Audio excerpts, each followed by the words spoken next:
Sejak kecil, saya itu sejak mungkin kelas 2 atau 3 SD, Pak. Saya bercita-cita, berniat, dan berkeinginan yang sangat sekali ingin kuliah di luar negeri. Ingin sekolah di luar negeri. Tapi bagaimana caranya? Relasi nggak ada. Internet apalagi zaman itu nggak ada. Blank. Tapi keinginan itu selalu ada, Pak. Sebelum tidur saya selalu terngiang-ngiang bagaimana kalau saya kuliah di luar negeri. Keren gitu. Waktu pun berlalu dan keluarlah SMP, Pak saya. Pas keluar SMP, pas bapak saya juga bawa formulir. Ini kayaknya dapat formulir untuk daftar sekolah di Kuwait. Dari mana formulirnya? Didapat dari orang kedutaan yang bekerja di kedutaan Kuwait. Singkat cerita, formulir pun diisi dan dikirim ke Kuwait. Setelah nyampe di Kuwait, Pak, pendaftaran udah tutup. Ayah jatah orang Indonesia itu 5. 5-5-nya udah masuk. Jadi saya udah sia-sia. Sebulan kemudian ada panggilan lagi. Kamu serius mau datang lagi ke Kuwait nggak? Saya bilang, saya serius. Dari dulu saya serius. Saya ngirim formulir itu untuk sebagai bukti keseriusan saya. Nah, kenapa itu bisa terjadi, Pak? Karena ada salah satu dari calon Indonesia itu yang tidak diterima. Akhirnya saya masuk. Nah, lengkap juga 5. Tiap tahun 5 waktu itu Kuwait mengasih beasiswa ke pemerintah Indonesia melalui kedutaan.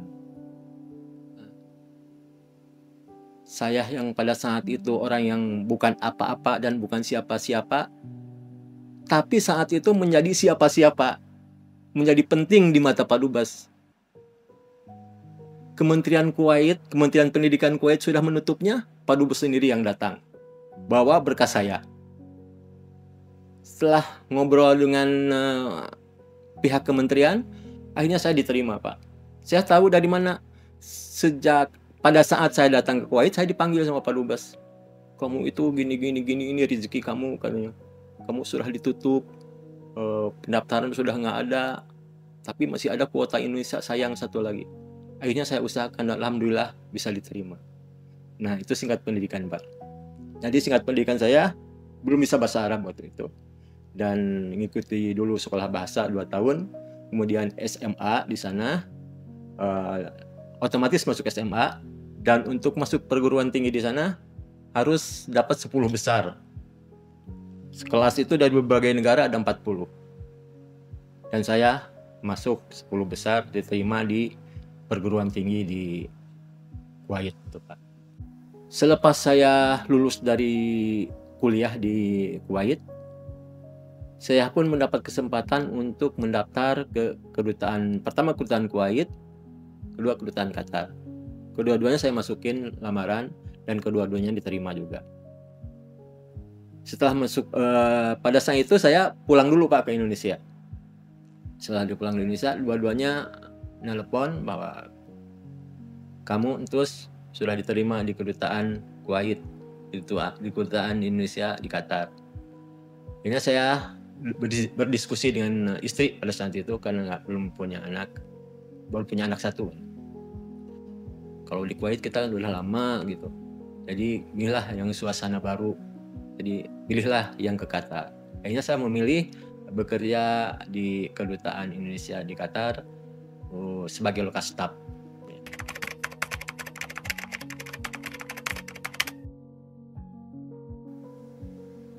Masuk KBRI itu tahun Februari 2002, Pak. Sampai sekarang udah berapa lama ya? Sekitar 23 tahun ada ya? Sekitar segitulah, 20 tahunan lebih saya di sini. Saya bertahan tadinya sebelumnya Pak, saya kan kerja itu nggak mau ke luar negeri kalau kerja. Saya ingin mengabdi aja di kampung, belajar untuk mengajar ke orang-orang kampung. Kalau untuk mata keseharian kan kita bisa bisa melihara ikan, bisa ayam segala macam, ada kolam, ada tanah, banyak lah. Tidak akan habis untuk 7 turunan Pak. Tapi saya turunan yang ke-8. Rencana saya gitu aja Pak, nggak muluk-muluk. Belajar ngaji, ada pendapatan harus ada kan, dari bertani, dari berternak, bercocok ikan. Tapi pada saat itu krismon Pak. Yang namanya krismon itu kalau bertani pupuk itu mahal, segala macam nggak mungkin lagi kejangkau. Dan ada kesempatan ini, ya kita ambil aja kesempatan untuk bekerja di Qatar. Enjoy aja Pak, dinikmatin aja. Yang penting kita kerja itu pertama kerjanya halal ya Pak ya. Kedua, kita itu bekerja agar tidak menjadi beban orang lain. Yang ketiga itu untuk mencukupi kebutuhan keluarga. Yang keempat itu untuk meringankan beban sekitar kita, beban keluarga, beban tetangga juga. Ya gitu Pak. Kenapa sampai begitu lama? Ya saya juga punya cita-cita Pak.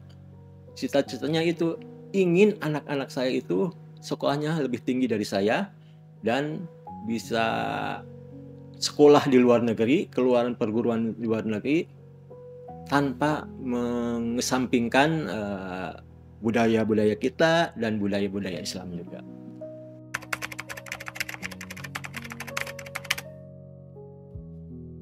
Yang pertama kita harus optimisme dulu Pak. Ingat, setiap kesulitan itu pasti ada kemudahan. Itulah yang mendorong kita, yang menjadi motivasi kita untuk tidak mudah menyerah dan tetap menghadapi tantangan hidup di masa depan. Kalau dikatakan saya kapan pensiun, kapan berhenti, sebenarnya saya udah siap juga sih. Kalau hanya ingin makan aja di kampung aja udah bisa gitu lah, bisa dan bisa mengembangkan usaha-usaha yang ada di kampung. Usaha-usaha itu nggak tinggi-tinggi, ya bertani aja gitu, bercocok tanam, memelihara ikan, memelihara ayam segala macam. Itu sederhana sekali bagi saya. Tapi dengan rencana anak-anak akan berencana untuk bekerja di sini di Qatar. Saya juga mungkin nantinya kalau udah pensiun ya mondar-mandir aja di Indonesia, Qatar Indonesia.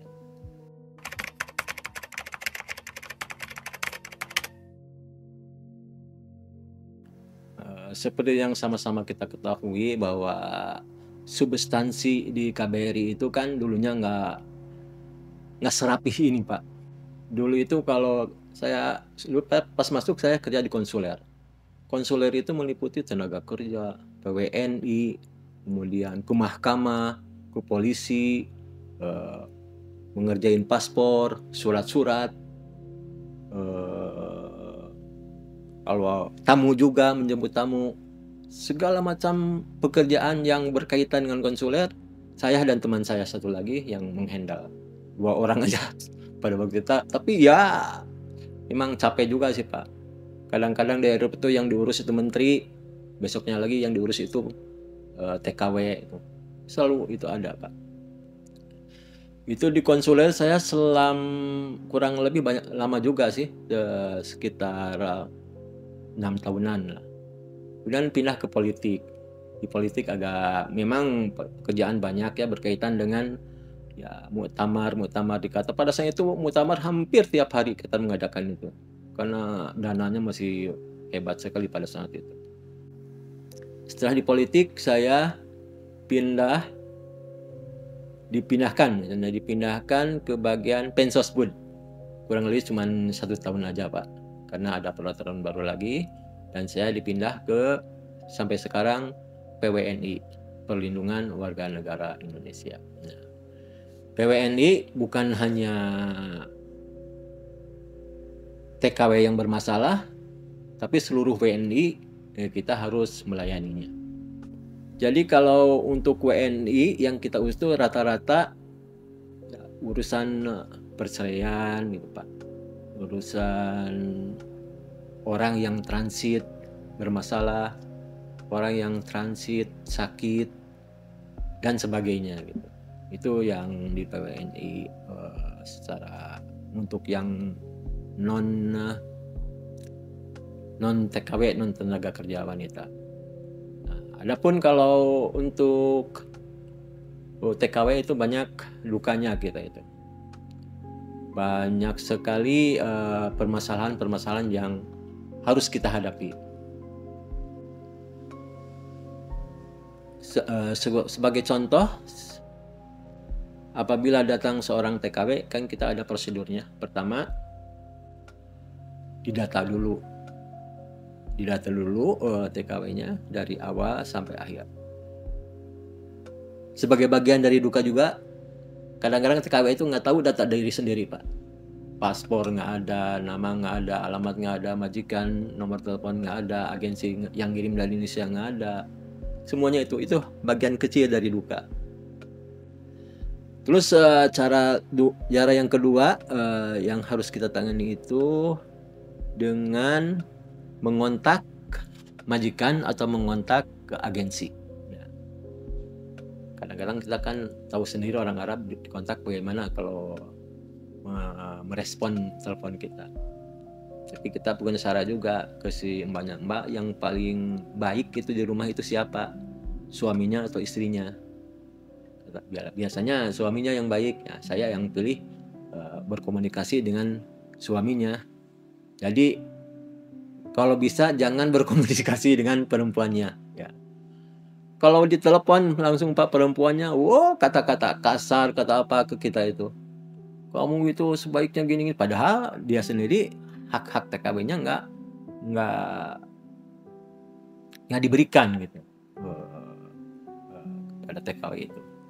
Kita datang TKW dengan berbagai macam keluhan, tidak dibayar gaji, segala macam nggak ada.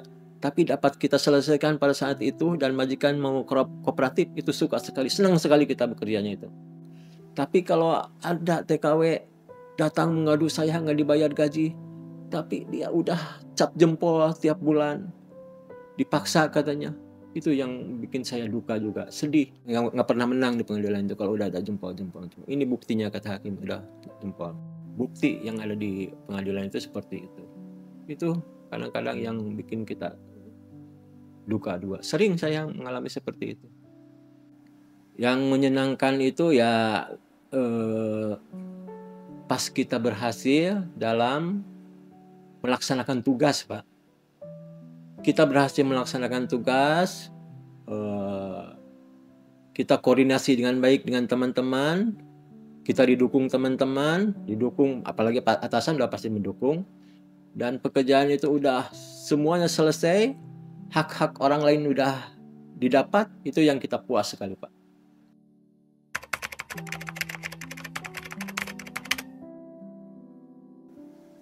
Pertama, kalau kerja itu tetap mengedepankan etika Pak ya.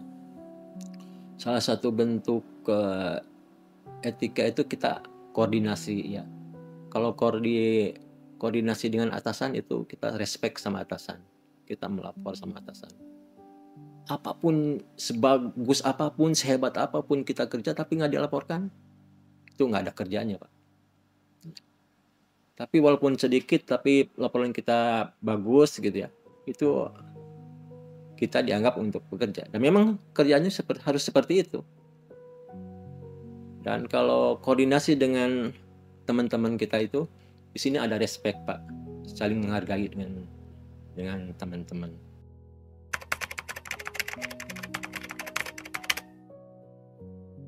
Secara menyeluruh yang harus diperhatikan oleh masyarakat itu pertama harus diketahui keadaan cuaca di Qatar gitu Pak.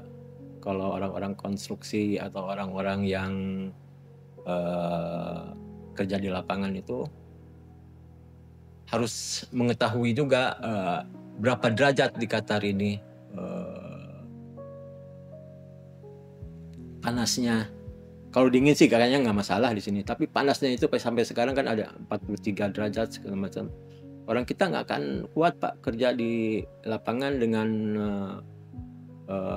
suhu 43 derajat Celcius. Kadang-kadang lebih itu. Di sini kalau udah datang sini lihat keadaan alam Qatar seperti ini, dihadapkan pada watak orang-orang Arab yang seperti ini, mereka akan tetap pelindungannya tetap ke KBRI. Jadi pertama harus di Indonesia itu harus dipersiapkan lah segala macam.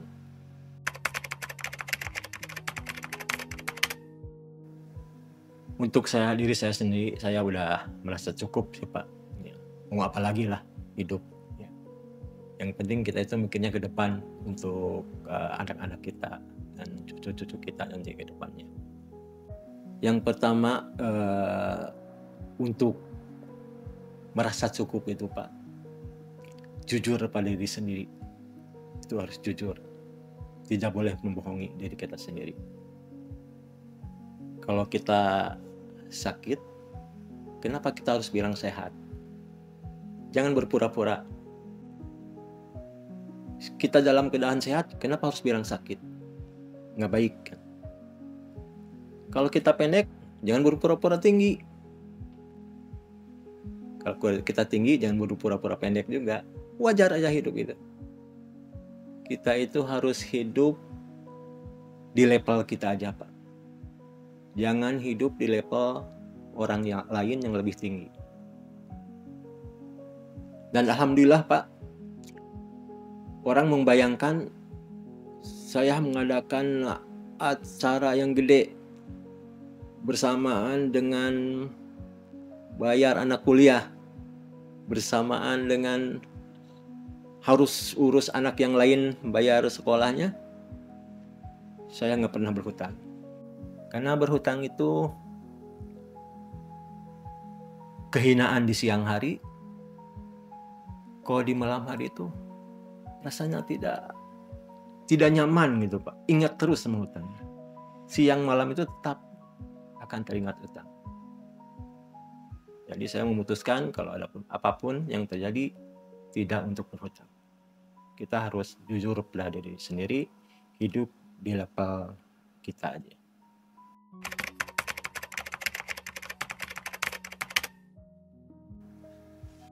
Iya Pak, kita harus tetap bekerja pada bidang kita masing-masing yang sedang kita geluti. Tapi kita juga jangan sampai lupa akan kematian Pak. Karena kematian itu bisa merenggut siapa saja, tidak mengenal usia, tidak mengenal jenis kelamin. Kapan aja Allah inginkan, Allah akan cabut, Allah akan dudut nyawanya itu. Dan kita itu harus siap gitu Pak pada kematian itu. Makanya kita harus bertanya kepada diri kita sendiri, apakah kegiatan kita itu lebih mendekatkan kepada Allah atau malah menjauhkan? Ingat, kematian itu